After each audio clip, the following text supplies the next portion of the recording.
নূতন বছরে নতুন দিনে আমি আমার বড়দের জানাই আমার প্রণাম, ছোটদের আমার আন্তরিক ভালোবাসা, বন্ধু বান্ধব সকলকে জানাই আমার আন্তরিক ভালোবাসা।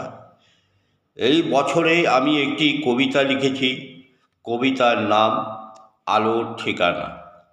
ঘড়ির কাঁটার মতো সময় অনবরত বয়ে চলেছে, এমনি করে পার হয়ে যায়, মাসের পর বছর পেরিয়ে যায়। বিগত দিনের মধ্যে আমাদের মাঝে অনেকে নেই, অনেকে আছেন। অনেক মা বোনেরা হারিয়েছেন প্রিয় পরিজনদের। সময়ের সাথে সাথে ভুলে যায় বিগত দিনের স্মৃতিগুলি, ক্রমে ক্রমে বিস্মৃতিতে চলে যায়।